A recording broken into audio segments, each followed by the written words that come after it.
In James chapter 2, the Bible tells us that faith without works is dead. In the same way that just talking or words without action is dead. Not so much to God, but definitely to people. And unfortunately, we live in a world that is plagued with dead faith. Talk is cheap, and faith is also part of this. Faith is no exception from this. We can say we have faith, we can say we believe in God, we can call ourselves Christians, but if our faith is not lived out, it does not really matter. Often faith becomes repulsive to people instead of being attractive to them because that faith is dead. Dead faith is uninspirational, boring, and empty. It is vain. And so, friend, how can you have a faith that inspires others? How can you have a faith that is alive? Please join me today as I answer these simple questions and how you can have faith that inspires. My name is Pastor Gerald, and this is Grace Waves.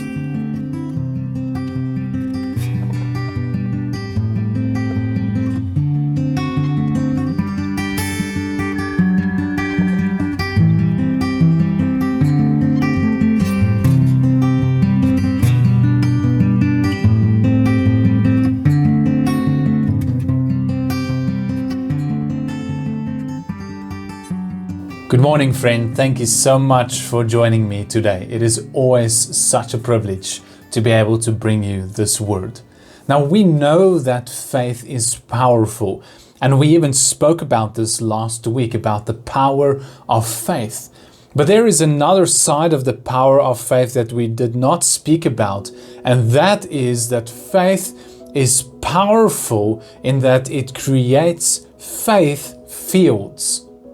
Faith fields refer to the ability of your faith to move and to inspire other people.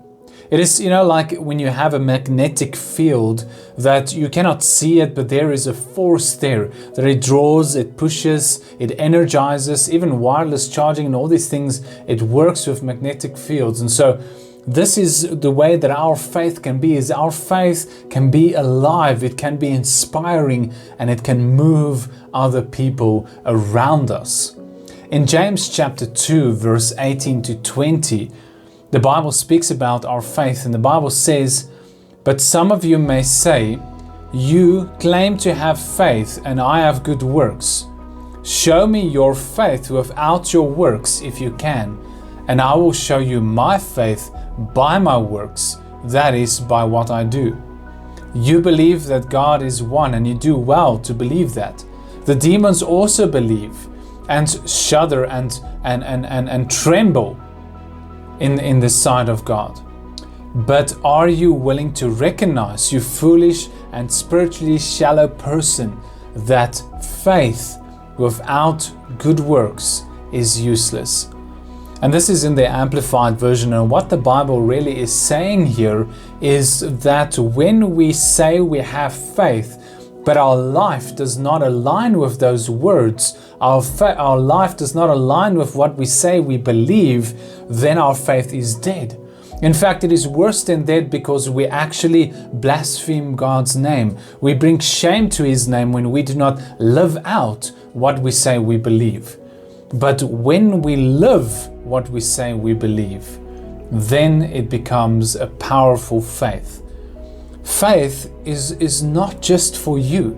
It is not just something that God has given and enabled you to do for you alone, but it is also for others.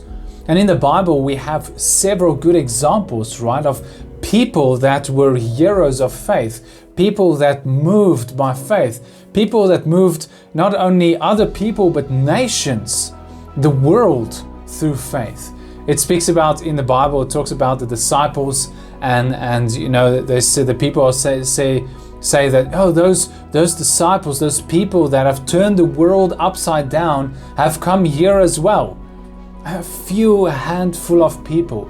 Jesus chose but 12 people. and they turned the world upside down. We have people like David, people like Gideon, people like Ezra and Nehemiah and Esther. We have people, like the judges, and you have the prophets, and we have Daniel and somebody like Peter and all these people. Faith is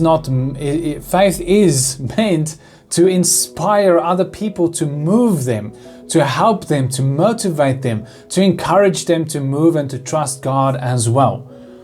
When you have this kind of faith that is alive, it is a faith that actually walks with God. It is a faith that doesn't just speak, but it is backed up by the actions of that faith, of your life. And that is the kind of faith that will not only move you, but also others.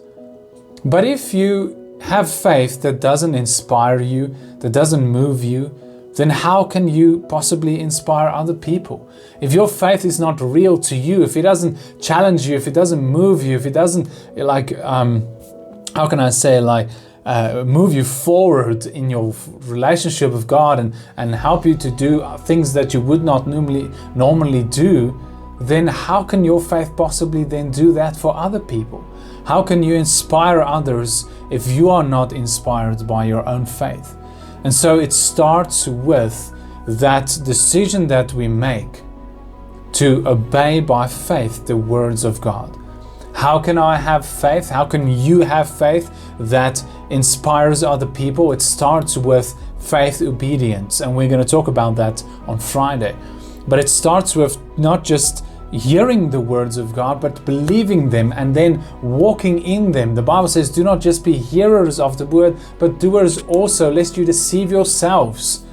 And so when we start to believe what we are hearing and believe what we say we believe, then our faith starts to become visible. Then our faith starts to become noticeable to others, and it starts to move them. It starts to encourage them. It starts to energize their faith. Great things happen when men and women of God humble themselves and trust Him and decide to believe Him for what He has said and actually live that way. Can one person change a nation? Can one person transform a generation? I believe that one person can do that. We have seen that happen in the past, and surely we will see it again, but we must live by faith. And when we live by faith, that is when revival happens, is when people see our lives and they are stirred up by our lives, and God is manifest through our lives. Then people also, through the faith fields around us, are encouraged and energized and drawn to God because they see something more than what they expected. They see the supernatural. And that's exactly what happens when we trust God. We live lives that are supernatural lives. Not because of ourselves, but because of what God is doing through us. In Leviticus chapter 26, verse 7 and 8, Leviticus 26, verse 7 and 8, the Bible says, "And you will chase your enemies, and they will fall before you by the sword. 5 will chase 100, and 100 of you will put 10,000 to flight, and your enemies will fall before you by the sword." Isn't that incredible to think about that 5 people can chase 100 people and 100 people can chase 1,000 people? It's like, wow, right? That God is able to work through us when we trust Him. And when we trust Him, other people are also inspired to trust Him. And therefore faith is required not just for yourself, but for other people as well. Think about David, right? When he defeated Goliath, one young man stood up against the enemy and said, "I'm not taking this. I'm going to fight by faith." And when he defeated Goliath, it says that the armies of Israel rose up and chased the Philistines, and they defeated them with a great victory that day. But if David did not step up in faith, that would have never happened. Think about Gideon with his 300 men that put the armies of the enemy to flight. Or Jonathan with one man, Jonathan and his armor bearer, they went into the camp of the enemy. Jonathan said, "Are you with me?" And the armor bearer said, "Do whatever the Lord puts on your heart. I'm with you by faith. Let's do this." And they went in alone into the enemy's camp where hundreds of soldiers were. And they started to fight there, and they defeated 20 of them. And then the enemy started fighting themselves. There was chaos, and then they fled away. And not only did that happen, but it also inspired the rest of the armies of Israel to see the faith that this man had, Jonathan, and he inspired the whole nation through his acts of faith. And Peter stood up, right, in the book of Acts, in the midst of the people, and he started preaching the gospel boldly. And on that day, thousands of people got saved and became part of the church and part of God's work. Or Paul, that went by faith and preached the gospel to many different cities and many different nations. And because of him, many followed in his path to reach the Gentile nations with the gospel of Jesus Christ. And so, friend, listen carefully. It doesn't take a special person to change the world, or at least to change their world around them. It takes a person that walks by faith. It takes a person that will say, "Yes, God, I'm going to believe you. I'm going to have a vision. I'm going to walk in this vision that you have given me. No matter what, I'm going to have my eyes fixed on Jesus Christ, and by faith we will move forward." That's what it takes to change a nation. That's all that it takes to change a whole generation and to inspire them, is one person to walk by faith. Believe God without fear. Be bold in your faith, and you'll see how your faith will inspire many, many people. Thank you so much for listening today, friend. I hope and trust that this message will mean a lot to you, and I really trust and hope and pray that it will move you to faith. What if we can have people rise up by faith and see a new generation of faith warriors that will lead not only our nation, but the whole generation in this world?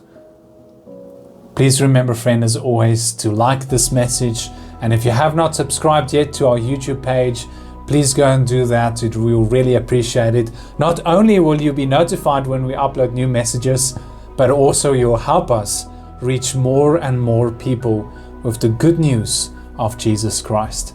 Thank you so much for listening. And as always, remember to listen to the heartbeat of God. May you have a blessed day. Goodbye.